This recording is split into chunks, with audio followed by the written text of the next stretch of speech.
All right, I'm Dr. Randy Neal, and this is a follow-up from that initial video of going from an IMG to a chief resident. After thinking about it, I thought there were some more things that we could share that would potentially help improve your chances of getting an interview and also doing well in that interview process. As I said, that usually there's roughly 1,500 to 1,200, 1,500 applicants for roughly you're looking at between 60 to 80 interview slots. And then, of course, when you narrow that down, you're looking at between 8 to 10 actual slots. So, you're pulling from a 1,500 applicant pool down for 8 positions. You got to put yourself in the best position. So here's a few things that I thought I would share that were extra that I just escaped me when I initially made that video. The first thing I'd say is go to some conferences. As a medical student, there's conferences that these directors go to. This is kind of like they really enjoy having the opportunity to share time with other directors. And speaking from a psychiatry perspective, that there's an academic conference that they like to go to. And what I would do, or what I'd recommend, is perhaps making a poster. As you know, during these conferences, there's poster presentations, and all the directors tend to walk around and look at all these things. And if you could come up with a topic that would be beneficial to a program, one of the things I did for a poster, but obviously I did mine during residency. I didn't think of this to do as a student, but I strongly recommend it. But you can do one that's going to improve the didactics within a residency program, and that was my focus, and that got a lot of attention because all the program directors are trying to look for ways to improve their didactics within their program. The second thing I do is look on the website for the Accreditation Council for Graduate Medical Education. That's where program directors and the program coordinators will typically, once a year, there'll be a conference that they'll go to, and it's for all the programs, and they share ideas and things that they can do better going through the process. So I would look at that to say, is there an opportunity for you to go to something like that conference, and whether it's to present or just do anything to get yourself in front of these program directors and the program coordinators, because I can tell you, even from my own experience, that the program coordinators are the ones that really kind of run the show. They're the ones that are going to start to fill those slots, or to make sure that all their slots for those interviews are going to be filled. Now, if you do wind up trying to do poster presentations, again, strongly recommended, is one of the tips is, instead of making it an actual poster, you can actually, and I've seen this, they made it out of fabric. So somehow print your poster into fabric, because what that does is that when you're actually trying to get on an airplane or travel, and you're folding this thing up in a tube, by the time you roll it out, it's all wrinkled on the end.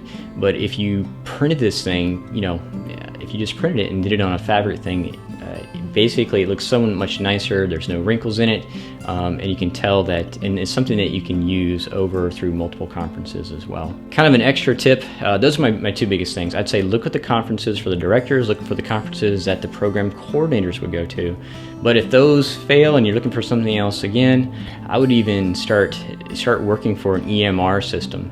There's several EMR. Everyone's using EMR, obviously, but if you could, they're always hiring people to train, to learn, and things like that. So that's an opportunity for you. And another thing I would also recommend is, if you have to work, is perhaps even getting into some type of telehealth. And I know telepsychiatry is big, but there's a lot of systems out there that perhaps are looking for some type of employee, just so you can be familiar with the process. And again, you're just looking to bring something to the table that you can add and say, this is what I've been doing, and this is something extra that I can bring to your program, should you come and choose to be there.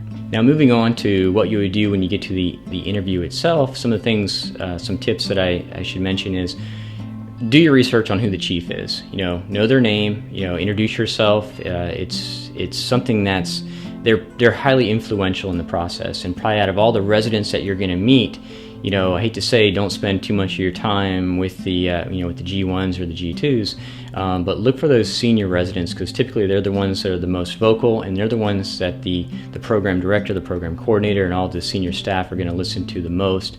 So they're going to be the ones that are the most highly influential to help you. I remember just randomly when I went to usually the night before the interview, there's like a resident dinner, and I remember going to that, and I was just fortunate enough to sit next to our the outgoing chief resident, actually in the program that I matched in, and we had a great conversation. So I'm sure it probably played a huge part in me ranking perhaps as high as I did within that program. So always know who the chiefs are, and make sure you introduce yourself. Another tip is, and this is something that I saw a lot through the application process as the chief resident, was people tend to lose energy right after lunch, and it gets really quiet. You need to make sure, set yourself apart. It's not being kind of an odd person, but it's just making sure you don't, you have that after lunch kind of blues and everything's kind of down and out. And we just noticed that a lot, and just make sure you maintain that level of, hey, I'm here for this position, and really make sure that you show that throughout, because that's something we all picked up on, with certain people and such like that. And I know I mentioned this perhaps in the first video, but I'm going to just kind of stress it again, is emphasize your work ethic. Because especially in these times and these days, is that there's a certain element of people coming through whose work ethic perhaps isn't like it was, say, let's just say 20 years ago.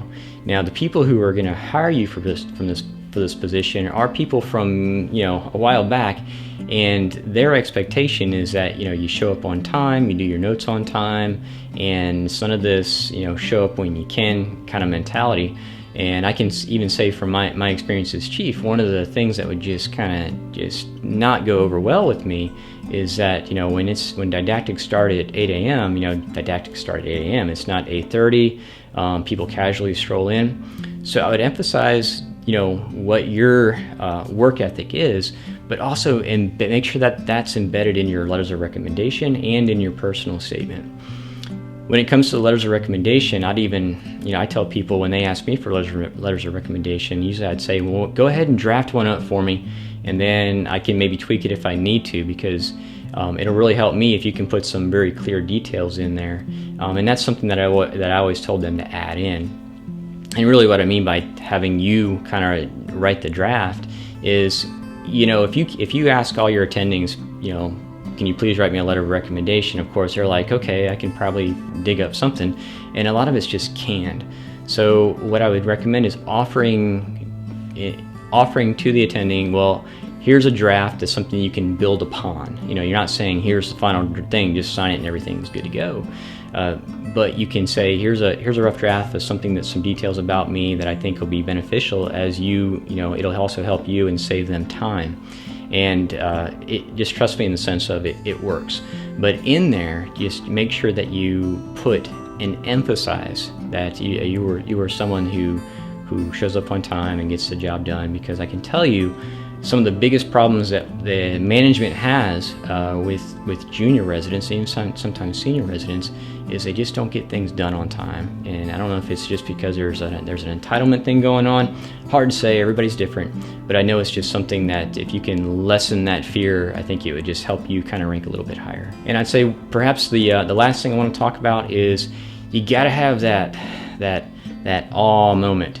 And what I mean by that is it's going to make you memorable, that if there's something in your background, something in your history, that when you're interviewing, that's going to leave them with, that's really nice.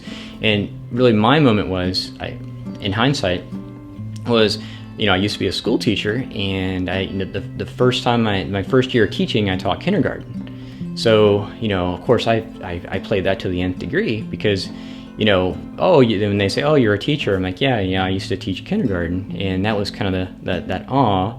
And I think it makes you memorable, but it makes you memorable in a good way, and it's going to set you apart. So, think of something that you've done.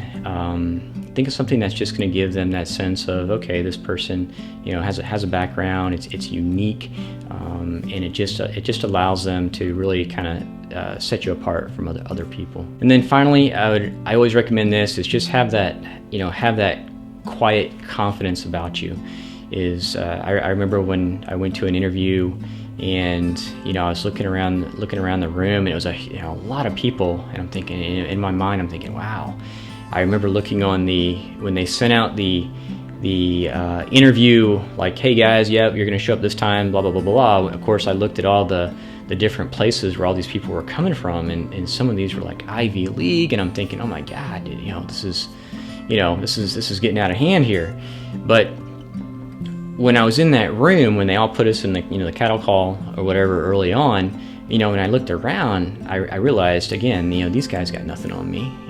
That from this point forward, this interview's mine. And I believe that out of all those people, if they're going to take two of us, I almost wanted to, in my mind, I'm thinking, okay, you guys decide among yourselves who's coming with me on this one.